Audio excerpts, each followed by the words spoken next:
Hi all, welcome back to our YouTube channel. I hope ಎಲ್ಲ ಚೆನ್ನಾಗಿದ್ದೀರಾ ಅಂತ ತಿಳ್ಕೊಂಡು ನಾನು ಕೂಡ ಚೆನ್ನಾಗಿದ್ದೀನಿ ಅಂತ ಹೇಳ್ತಾ ಇವತ್ತು ನಾನೊಂದು ಒಳ್ಳೆ ರೆಸಿಪಿನ ತೋರಿಸ್ತಾ ಇದ್ದೀನಿ. ಏನಂದರೆ ಶಾವಿಗೆ ಪಾಯಸ ಮಾಡೋದು ಈಸಿಯಾಗಿ ಹೇಗೆ ಅಂತ ತೋರಿಸ್ತಾ ಇದ್ದೀನಿ. ಇಲ್ಲಿ ನಾನು ಫಸ್ಟು ಒಂದು ಅರ್ಧ ಲೀಟ್ರ್ ಹಾಲಾಗೋಷ್ಟು ಕಾಯಕ್ಕೆ ಇಟ್ಕೊಂಡಿದ್ದೆ. ಅದು ಕುದಿ ಬಂದಮೇಲೆ ನಾನಿಲ್ಲಿ ಒಂದು 4 ಸ್ಪೂನ್ ಆಗೋಷ್ಟು ಶುಗರ್ನ ಆ್ಯಡ್ ಮಾಡ್ಕೊತಾ ಇದ್ದೀನಿ. ಇದು ಚೆನ್ನಾಗಿ ಕುದಿ ಬಂದಮೇಲೆ ಮತ್ತೆ ಕುದಿ ಬರುತ್ತೆ. ಆವಾಗ ಸಕ್ಕರೆ ಕರಗಿದೆ ಅಂತ ತಿಳ್ಕೊಬೇಕು. ನೆಕ್ಸ್ಟ್ ಅದಾದಮೇಲೆ ಸೈಡಲ್ಲಿ ಒಂದು ಬಾಣಲಿಗೆ ಸ್ವಲ್ಪ ತುಪ್ಪ ಹಾಕಿ ಅದಕ್ಕೆ ನಿಮ್ಮ ಮನೇಲಿ ಯಾವುದಾದ್ರು ಡ್ರೈ ಫ್ರೂಟ್ಸ್ ಇದ್ದರೆ ಹಾಕ್ಕೊಳ್ಳಿ. ನಾನಿಲ್ಲಿ ಬಾದಾಮಿ ಮತ್ತು ಪಿಸ್ತಾ ಇತ್ತು ಅಂತ ಹೇಳಿ ಅದನ್ನು ಬರುತ್ತಲ್ಲ ಅದರಲ್ಲಿ ಚರ್ಚ್ ಮಾಡಿ ಹಾಕ್ತಾ ಇದ್ದೀನಿ. ಆದರೆ ಬಾಯಿಗೆ ಏನೋ ಬೇಡ, ತುಂಬ ಟೇಸ್ಟಾಗಿ ಇರುತ್ತೆ. ಇದನ್ನು ಸ್ವಲ್ಪ ತುಪ್ಪ ಹಾಕಿ, ತುಪ್ಪ ಸ್ವಲ್ಪ ಬಿಸಿ ಆದಮೇಲೆ ಅದನ್ನು ಫ್ರೈ ಮಾಡಿ ಸೈಡಲ್ಲಿ ಇಟ್ಕೊಂಡಿದ್ದೀನಿ. ಜಾಸ್ತಿ ಫ್ರೈ ಏನು ಮಾಡೋದು ಬೇಡ.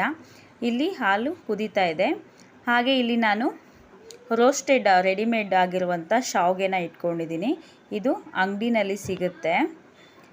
ಮನೆಯಲ್ಲೂ ರೋಸ್ಟ್ ಮಾಡ್ಕೊಬೋದು, ರೋಸ್ಟ್ ಮಾಡದೇ ಇರೋ ಶಾವಿಗೆನ. ನಾನು ಇದನ್ನು ಈಗ ಕುದೀತಾ ಇರುವಂಥ ಹಾಲಿಗೆ ಹಾಕ್ಕೊತಾ ಇದ್ದೀನಿ. ಶುಗರ್ ಏನಾದರೂ ಕಡಿಮೆ ಆಗಿದ್ದರೆ ನೋಡಿ ಸ್ವಲ್ಪ ಟೇಸ್ಟ್ ಮಾಡಿ ಹಾಕ್ಕೊಳ್ಳಿ. ಜಾಸ್ತಿ ಆಗಿದ್ದರೆ ಸ್ವಲ್ಪ ಹಾಲು ಹಾಕ್ಕೊಳ್ಳಿ, ಅಲ್ಲಿಗೆ ಸರಿ ಸಮ ಆಗುತ್ತೆ.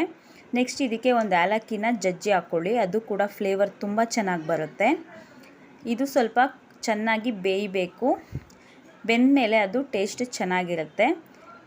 ಇದೆಲ್ಲ ಆದಮೇಲೆ ಫೈನಲಾಗಿ ನಾವು ರೋಸ್ಟ್ ಮಾಡಿಟ್ಕೊಂಡಿರುವಂಥ ಡ್ರೈ ಫ್ರೂಟ್ಸ್ನ ಇದಕ್ಕೆ ಆ್ಯಡ್ ಮಾಡಬೇಕು. ಡ್ರೈ ಫ್ರೂಟ್ಸ್ ಆ್ಯಡ್ ಮಾಡೋದ್ರಿಂದ ಟೇಸ್ಟು ತುಂಬ ಚೆನ್ನಾಗಿರುತ್ತೆ. ಯಾರಿಗಾದರೂ ನನ್ನ ವಿಡಿಯೋ ಇಷ್ಟ ಆದರೆ ಟ್ರೈ ಮಾಡಿ, ಮನೆಯಲ್ಲಿ ಹೇಗಿತ್ತು ಅಂತ ಕಮೆಂಟ್ ಮಾಡಿ. ನನ್ನ ವಿಡಿಯೋಸ್ನ ಹೊಸದಾಗಿ ವಾಚ್ ಮಾಡ್ತಾಯಿದ್ರೆ ಸಬ್ಸ್ಕ್ರೈಬ್ ಮಾಡಿ, ಹಾಗೆ ಒಂದು ಲೈಕ್ ಮಾಡಿ. ನನ್ನ ಚಾನಲ್ನ ಹೊಸ ವೀಡಿಯೋಗಳನ್ನ ವಾಚ್ ಮಾಡ್ಬೋದು ನೀವು. ಓಕೆ ಫ್ರೆಂಡ್ಸ್, ಕೊನೆಯದಾಗಿ ಪಾಯಸ ತುಂಬ ಚೆನ್ನಾಗಿತ್ತು.